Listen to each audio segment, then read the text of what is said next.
نبوت آتی ہے تو ہجرت ہوتی ہے، ہجرت ہوتی ہے تو نصرت ہوتی ہے۔ نبوت آئے گی تو نبی ضرور ہجرت کرے گا، کیونکہ اب جہاں کام نہیں ہوتا وہ جگہ کو وہ چھوڑ دے گا، کیوں کہ ان کے وطن میں ان کے لیے رکاوٹیں تھیں، تو انہوں نے اپنا وطن چھوڑ دیا۔ انی مہاجر الی ربی، یوں کہہ کر کے کہ میں تو اپنی رب کی طرف ہجرت کرتا ہوں۔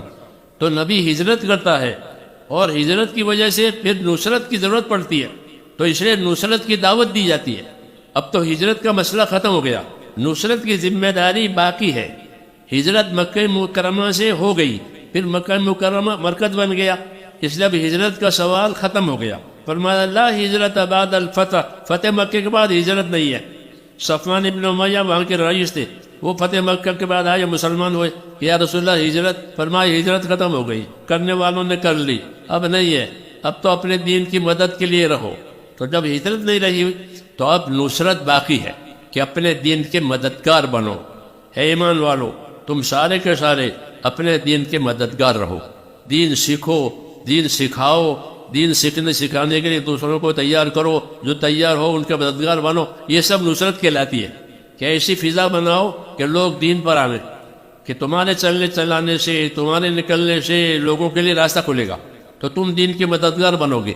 تو اس لیے ہمارے اوپر ایک تقاضا استقامت کے ساتھ کہ اپنے دین کے مددگار بنو۔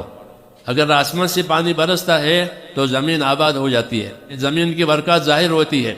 ایسے ہی نصرت ہوئی تو پھر دین کی برکتیں ظاہر ہوگی، دین کے تقاضے پورے ہوں گے، دین کے عمل وجود میں آئیں گے۔ اس لیے مسلمانوں پر اپنے دین کی استقامت بھی ضروری قرار دی گئی، اور مسلمانوں پر اپنے دین کی مدد بھی ضروری قرار گئی۔ تم اپنے دین کے مددگار بنو، دین سیکھو، دین سکھاؤ، اس کے لیے نقل و حرکت کرو۔ اگر تمہیں کسی جگہ مشورے سے بٹھائے کہ تم یہاں بیٹھو تو وہاں بیٹھو، تو تمہارا بیٹھنا بھی مدد ہوگا، بیٹھنا بھی دین کی مدد ہوگی، پھرنا بھی دین کی مدد ہوگی۔ جو تقاضا آئے گا وہ تقاضا پورا ہوگا تو مدد ہوگی، اور جب ہم دین کی مدد کریں گے تو پھر اللہ تعالی ہماری مدد کرے گا، کہ اس کام کے ماننے والے اللہ پیدا کرے گا۔ ورنہ تو دین بے کسی میں ہوتا ہے، کوئی پوچھتا نہیں ہے، نبی اکیلا ہی ہوتا ہے، کوئی نہیں پوچھتا، مخالفت ہوتی ہے۔ لیکن جب کام ہوتا ہے تو اللہ تعالیٰ دین کو ماننے والے، دین کے قبول کرنے والے پیدا کرتا ہے، کہ محنت ہوئی ہے تو اب اللہ تعالیٰ ایسے لوگوں کو کھڑا کرے گا جو مددگار بنیں گے، پھر رکاوٹیں دور ہو جائے گی اور کام آسان ہو جائے گا۔ تو اللہ کی دین کی مدد پر یہ مدد کا وعدہ ہے کہ جو کام لے کر کے تم چل رہے ہو وہ کام دنیا کے لوگ قبول کریں گے، یہ وعدہ ہے اللہ تعالیٰ کا۔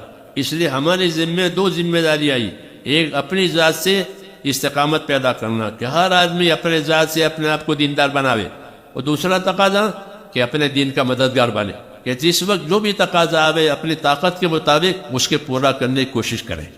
یہ نصرت کہلاتی ہے۔ تو استقامت اور نصرت یہ دونوں مل کر کے دین میں کمال آتا ہے۔ پہلے لوگ کام نہیں کرتے تھے، اب کرنے والے ہو گئے، پہلے لوگ مدد نہیں کرتے تھے، اب مدد کرنے والے ہو گئے، کہ دشواری کے پیچھے آسانی آئی۔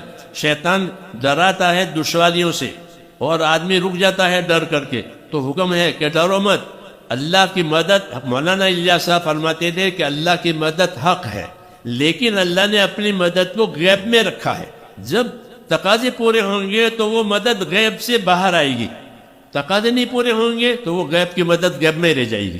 پھر لوگ اپنی کوتاہی کی وجہ سے مایوس ہو جاتے ہیں، حالانکہ مایوس ہونے کی وجہ نہیں ہے، کام کرنے کی وجہ سے مدد آتی ہے۔ تو فرماتے تھے جو مدد غیب میں ہے وہ باہر آئے گی، جب کام ہوگا تو وہ غیب کے وعدے اللہ باہر لاوے گا اور دکھاوے گا، تو اس صورت میں کام کرنے والوں کے یقین بڑھ جائیں گے کہ اللہ نے کر دیا، اللہ نے دکھا دیا۔